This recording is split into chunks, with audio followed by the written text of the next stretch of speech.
Good morning. My name is David. I am the Timeless Runner. Welcome to Yoga with the Timeless Runner. This morning I'm going to be doing some of my yoga that can be done anywhere, anytime, any place. No special equipment is required. As you can see, I'm in a park right now, and I do have a yoga mat because there's a lot of tree roots here. Otherwise, I'd find a nice patch of grass to do this on. But many of you have asked for narrated videos, slowing it down, showing you what I'm doing and why I'm doing it. So today I'm going to do a series of poses that can be done from the tabletop position. The tabletop position is one of the basic poses in yoga, and it leads into so many other things in terms of a yoga flow.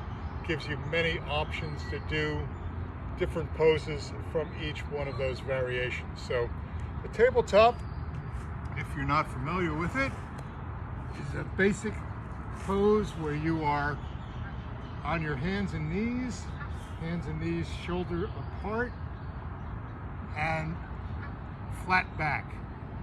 So the first pose that most people get familiar with from the tabletop is called cat and cow. For the cat pose, you're going to drop your chin to your chest and arch your back. And then the cow pose, you drop your belly down, squeeze your shoulder blades together, and raise your head up. So this is working on spinal flexibility. So you do the cat and then the cow. And typically you'll do as many of these as you like. But again, what you're doing is moving the spine in both directions to limber the spine up. Get it ready for some other things. From this pose, you can go into what's called the child's pose, another basic yoga pose, where you're going to extend your hands out and drop your forehead down and let your back relax so that your butt gradually drops down to your ankles. You can do this with your feet apart or feet together, whatever your preference. So if you've got some sore knees, put your feet to where they are comfortable. And this is the first variation, or second variation, on that tabletop. And you always return to tabletop to reestablish your starting position. From here, you can go into a pointer pose where you're going to raise your arm and extend the leg on the opposite side. So whether you start with the right side arm, left leg, or left arm, right leg, it doesn't really matter. And a variation on this is you can reach behind you, grab your toes, and stretch the quadricep on that leg that you're holding. This is a variation on that pointer pose, but you don't need to do that. With yoga, what you do on one side, you do on the other. So if you're going to do that pointer pose on one side, for balance, you want to go over to the other side. And with most yoga poses, what you want to do is hold them for about 20 seconds. That's where your maximum effective range is. So the next thing you can do from tabletop is hip circles, which means that you put your arms out a little further in front, and you just make your hips in a big circle. This is going to loosen up all of the muscles in and around the hips, your abductors, your adductors, your IT band, and your glutes. And reverse it as you're doing this.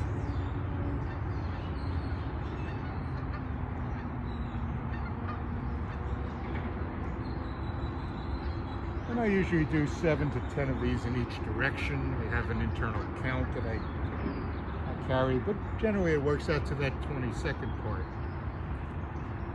Another variation from tabletop is to do what I call fire hydrants, like a dog at a fire hydrant, where you lift your leg up.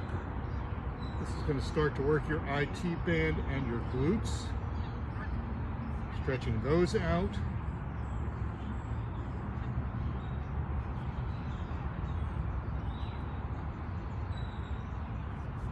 And again, 7 to 10 on each side is usually good for that 20 seconds of exercise.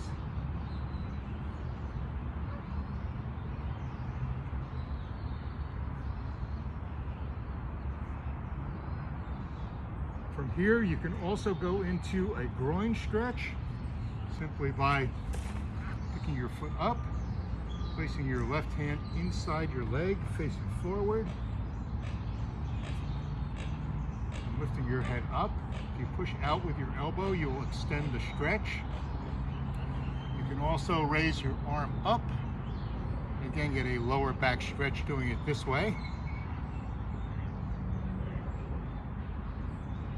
And from that groin stretch, you can go into a kneeling low lunge. A low lunge, just put your arms up over your head. You're going to try and keep this parallel to the ground, this perpendicular to the ground on the forward leg. And lean back. As you lean back, you're going to feel the stretch in the quad on your side that is not at the 45-degree angle. If you want to increase that stretch, put your arms behind your back and push away. And that will extend the stretch on that side. And again, one side leads to another. So what you do on the one side, pick your leg up, and on the inside of your foot, and then stretch up.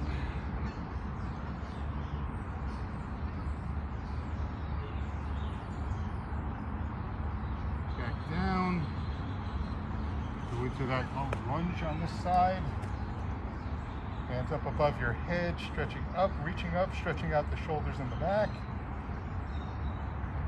Lean back and you'll feel the stretch on the front of your quad. And again, hands behind your back and push away to stretch out your shoulders and increase the stretch on your quad. Another easy variation from this point is to turn to the side. Put your foot out so that the foot is flat on the ground. And then you can lean in front of you, and this is going to stretch the inside of your leg. Again, if you want to increase the stretch, stick your arm up in the air. And you'll feel the stretch in the groin area as you do this. And again, always remember to switch sides. Again, foot flat on the ground facing forward. Lean in front of you. And if you like, put the hand up in the air. And again, hold it for about 20 seconds as you do these. Return to tabletop at any time. Again, from the tabletop, the most common variation is to go into downward facing dog, which most people have heard about. Anybody who's heard about yoga has heard about downward facing dog.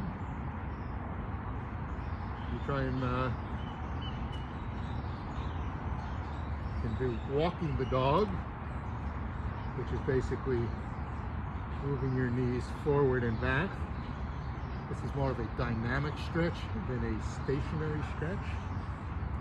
Again, always returning to tabletop as your neutral position. You can also do a variation on the child's pose by keeping your butt up in the air and stretching forward.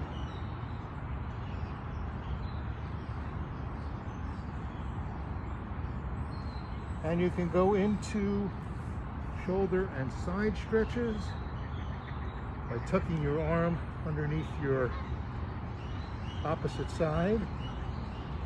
and rotating around. And on one side, we always do the other.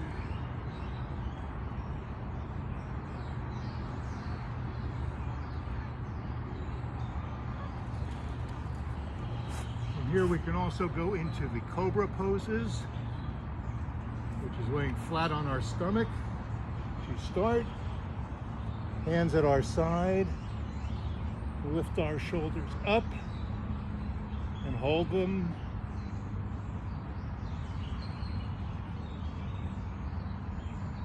And you can do as many of these as you like. I usually do 3 of these. Move into a Sphinx pose, which is your arm 90 degrees to the ground, hands in front of you.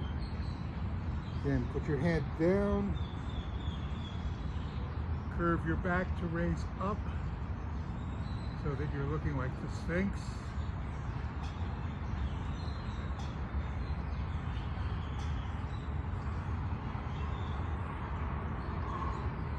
And the last variation, put your hands under your shoulder, push yourself up, get the greatest arch you can in your back without pulling any muscles. This is a big cobra pose. And again, I usually do about 3 of these, again for back flexibility.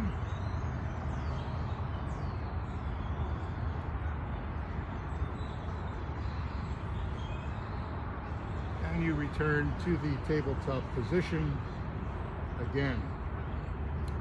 So again, this is David, the Timeless Runner. I hope that helps. It is a beautiful day for a sunrise, but I just wanted to show you some of the variations on the neutral tabletop position so that you can develop a yoga flow of your own. These have taken me a couple of years to figure out what goes with what. Hopefully I've simplified it so it won't take you that long to do it. But again, it should be fun. I do yoga every day. If you like what you see, please subscribe to the channel. I have most of my videos done as time-lapse YouTube shorts. But again, you can look for the narrated ones as you will. And again, if you subscribe to the channel, you'll get the notification of when they first come out. So again, thanks for watching and have a beautiful day.